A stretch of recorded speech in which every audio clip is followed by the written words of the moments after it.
તમામ મિत्रों all the best. Gujarat police PSI ASI અને કોન્સ્ટેબલ મોક ટેસ્ટ નંબર 33 કોઈપણ પ્રકારના સમયનો બગાડ કર્યા વગર શરૂ કરીએ આપણે પ્રશ્ન નંબર 1। નીચે આપેલ વિધાનોનો સત્ય જવાબ આપો। તો વિધાન 1 છે મોંગોલોઇડ પ્રજા ઉત્તર પશ્ચિમ ચીનમાંથી તિબેટ થઈને ભારતમાં આવી હતી। વિધાન નંબર 2 નેગ્રીટો ભારતના સૌથી પ્રાચીન નિવાસીઓ છે। અને વિધાન નંબર 3 ભારતની આર્ય સભ્યતાના નિર્માતાઓ આર્ય લોકો હતા। બરોબર છે મિત્રો। તો અહીંયા પ્રશ્નનો જવાબ આવે સી। આપેલ ત્રણેય વિધાન સાચા છે, એટલે કે 1, 2 અને 3 ત્રણે ત્રણ વિધાન સાચા છે। ત્યારબાદ પ્રશ્ન નંબર 2 નીચે આપેલ વિદ્વાનોમાંથી કોના દ્વારા સંભવવાદ શબ્દનો સૌપ્રથમ ઉપયોગ કરવામાં આવ્યો હતો। નીચે આપેલ વિદ્વાનોમાંથી કોના દ્વારા સંભવવાદ શબ્દનો સૌપ્રથમ વાર ઉપયોગ કરવામાં આવ્યો હતો। તો મિત્રો આ પ્રશ્નનો જવાબ આવે સી લુશિયન ફાવરે દ્વારા। બરોબર છે મિત્રો, સી લુશિયન ફાવરે દ્વારા। ત્યારબાદ પ્રશ્ન નંબર 3 ભારતમાં આધુનિક રીતે લોખંડ બનાવવાનું પ્રથમ કારખાનું કયા રાજ્યમાં સ્થાપવામાં આવ્યું હતું।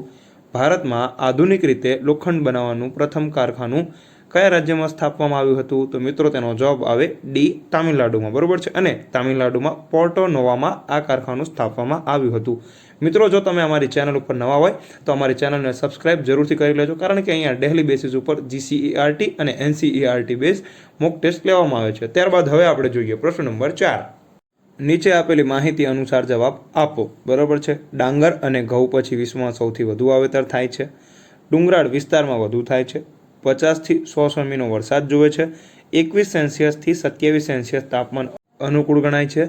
સ્ટાર્ચ, તેલ, પ્રોટીન, બાયોફ્યુલ જેવા ઘટકો હોવાથી તેનો ઔદ્યોગિક પેદાશમાં વધારે ઉપયોગ થઈ રહ્યો છે। બરોબર છે મિત્રો। તો આ માહિતી અનુસાર આ પ્રશ્નનો જવાબ આવે બી મકાઈ। બરોબર છે મિત્રો, આ તમામ માહિતી મકાઈના પાકને અનુસરે છે, અને મકાઈને અંગ્રેજીમાં મેઇઝ કહેવામાં આવે છે। ત્યારબાદ પ્રશ્ન નંબર 5 ગુજરાતમાં ઓટોમેટિક લોક ગેટ ધરાવતું એકમાત્ર બંદર કયું છે।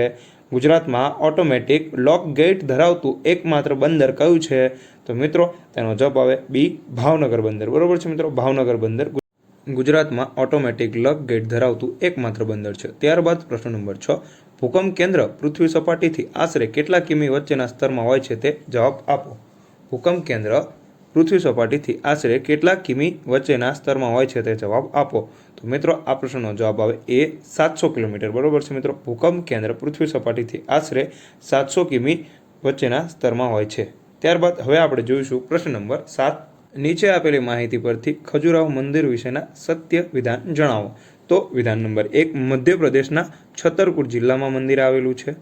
વિધાન નંબર 2 ખજુરાહો એ બુંદેલખંડના ચંદેલ રાજાઓની રાજધાનીનું સ્થળ હતું। અને વિધાન નંબર 3 આ રાજાઓનો સમયગાળો ઈસવીસન 950 થી ઈસવીસન 1050 સુધીનો હતો।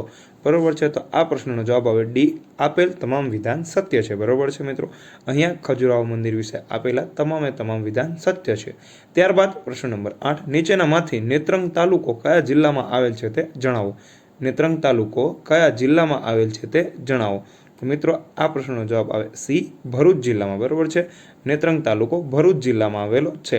ત્યારબાદ પ્રશ્ન નંબર 9 સંગીત પારિજાત ગ્રંથ કોના દ્વારા રચવામાં આવેલ છે। સંગીત પારિજાત ગ્રંથ કોના દ્વારા રચવામાં આવેલ છે। તો મિત્રો આ પ્રશ્નનો જવાબ આવે બી પંડિત અહોબલ દ્વારા। બરોબર છે મિત્રો, બી પંડિત અહોબલ દ્વારા ઈસવીસન 1655ની સાલમાં આ ગ્રંથ રચવામાં આવ્યો હતો। ત્યારબાદ હવે આપણે જોઈએ પ્રશ્ન નંબર 10 ભારત દેશમાં બંધારણના રચના દરમિયાન કુલ કેટલા પરિશિષ્ટ હતા અને હાલ કેટલા છે તે જણાવો। ભારત દેશમાં બંધારણના રચનાની સમયગાળા દરમિયાન કુલ કેટલા પરિશિષ્ટ હતા અને હાલ કેટલા પરિશિષ્ટ છે તે જણાવો। તો મિત્રો પ્રશ્નનો સત્ય જવાબ આવે સી રચનાના સમય ઉપર 8 અને હાલ કુલ 12 પરિશિષ્ટ છે। પ્રશ્ન નંબર 11 ભારતમાં ઉત્પાદન થતા શણના પ્રકારોનો યોગ્ય જવાબ આપો। ભારતમાં ઉત્પાદન થતા શણના પ્રકારોનો યોગ્ય જવાબ આપો। તો મિત્રો આ પ્રશ્નનો જવાબ અહીંયા આવશે ડી એ અને બી બંને, એટલે કે ઓપ્શન એ અને બી બંને, ઈરી, સેતુર, મુગા અને ટસર। બરોબર છે મિત્રો, ઈરી, સેતુર, મુગા અને ટસર આ ચારે પ્રકાર ભારતમાં ઉત્પાદન થતા શણના પ્રકાર છે। આ ઉપરથી એક બીજો પણ પ્રશ્ન થાય છે કે ભારતમાં કુલ 4 પ્રકારના શણનું ઉત્પાદન થાય છે। પ્રશ્ન નંબર 12 તુર્ક લોકો દ્વારા કયા વર્ષમાં ઇસ્તાનબુલમાં આવેલ કોન્સ્ટેન્ટિનોપોલ જીતી લેવામાં આવ્યો હતો। તુર્ક લોકો દ્વારા કયા વર્ષમાં ઇસ્તાનબુલમાં આવેલ કોન્સ્ટેન્ટિનોપોલ જીતી લેવામાં આવ્યો હતો। તો મિત્રો પ્રશ્નનો જવાબ હવે ઈસવીસન 1453 બરોબર છે. ઈસવીસન 1453 તુર્ક લોકો દ્વારા ઇસ્તાનબુલમાં આવેલ કોન્સ્ટેન્ટિનોપોલ જીતી લેવાયું હતું. ત્યારબાદ હવે આપણે જોઈશું પ્રશ્ન નંબર 13. મિત્રો દરેક પ્રશ્નો ખૂબ જ આઈએમપી છે બરોબર છે, તો દરેક પ્રશ્નોની એક નોટ જરૂરથી બનાવી લેજો, જે આવનારી એક્ઝામમાં રિવિઝન માટે પણ તમને ઉપયોગી થઈ શકે છે. પ્રશ્ન નંબર 13. મહાવીર સ્વામીએ લોકોને પોતાનો ઉપદેશ કઈ ભાષામાં આપ્યો હતો? મહાવીર સ્વામીએ લોકોને પોતાનો ઉપદેશ કઈ ભાષામાં આપ્યો હતો? તો પ્રશ્નનો જવાબ આવે પ્રાકૃત અને અર્ધમાગધી બરોબર છે. પ્રાકૃત અને અર્ધમાગધી ભાષામાં મહાવીર સ્વામીએ લોકોને પોતાનો ઉપદેશ આપ્યો હતો, એટલે કે જવાબ એ સાચો છે, પ્રાકૃત અને અર્ધમાગધી. પ્રશ્ન નંબર 14. ખૂબ જ સરળ પ્રશ્ન છે મિત્રો. લક્ષદ્વીપ કેન્દ્ર શાસિત પ્રદેશની રાજધાની કઈ છે? લક્ષદ્વીપ એક કેન્દ્ર શાસિત પ્રદેશ છે, તે આપ સૌ જાણો છો. તો લક્ષદ્વીપની રાજધાની કઈ છે? તો મિત્રો આ પ્રશ્નનો જવાબ આવે એ કેવર્તી બરોબર છે. કેવર્તી એ લક્ષદ્વીપની રાજધાની છે. પ્રશ્ન નંબર 15. વિશ્વ નદી દિવસ કયા મહિનામાં ઉજવવામાં આવે છે? વિશ્વ નદી દિવસ કયા મહિનામાં ઉજવવામાં આવે છે?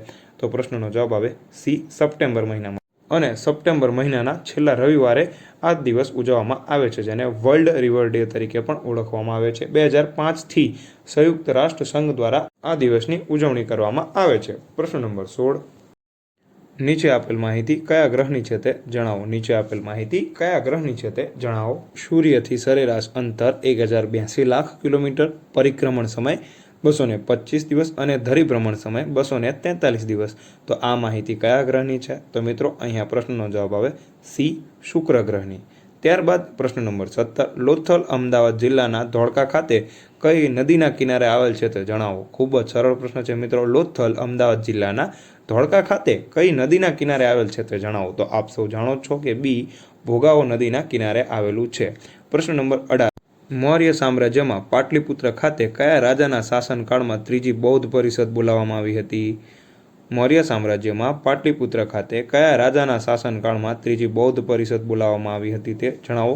પ્રશ્નનો જવાબ આવે એ રાજા અશોક દ્વારા બરોબર છે મિત્રો. એ રાજા અશોક દ્વારા પાટલીપુત્ર ખાતે ત્રીજી બૌદ્ધ પરિષદ બોલાવવામાં આવી હતી. ત્યારબાદ હવે આપણે જોઈશું પ્રશ્ન નંબર 19 બરોબર છે મિત્રો.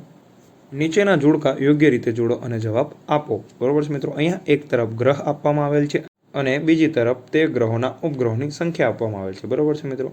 તો અહીંયા આ પ્રશ્નનો સાચો જવાબ આવે ઓપ્શન નંબર ડી, એટલે કે શનિ ગ્રહને કુલ 12 ઉપગ્રહ છે, ગુરુ ગ્રહને કુલ 67 ઉપગ્રહ છે, જ્યારે નેપચ્યુન ગ્રહને કુલ 14 ઉપગ્રહ છે. એટલે અહીંયા સાચો જવાબ આવશે ઓપ્શન નંબર ડી. પહેલામાં ડી આવે, બીજામાં એ આવે અને ત્રીજામાં સી આવે. પ્રશ્ન નંબર 20. મિત્રો આ પ્રશ્નનો જવાબ તમારે નીચે કોમેન્ટ બોક્સમાં આપવાનો છે. 20માંથી તમારે કેટલા સાચા પડે તે અમને જરૂરથી જણાવજો. મુઘલ સામ્રાજ્યની રાજ્ય વ્યવસ્થામાં મીરબક્ષ તરીકે કયા વિભાગના ઉપરી વડાને ઓળખવામાં આવતા હતા તે જણાવો. મુઘલ સામ્રાજ્યની રાજ્ય વ્યવસ્થામાં મીરબક્ષ તરીકે કયા વિભાગના ઉપરી વડાને ઓળખવામાં આવતા હતા તે જણાવો. આવા જ બીજા વિડીયોને જોવા માટે અમારી ચેનલને સબસ્ક્રાઈબ કરો, વિડીયોને લાઇક કરો, વિડીયોને શેર કરો અને તમારા ગવર્મેન્ટ એક્ઝામના મિત્રો સાથે જરૂરથી શેર કરજો બરોબર છે. જય હિન્દ, જય ભારત. આવનારી તમામ એક્ઝામ માટે ઓલ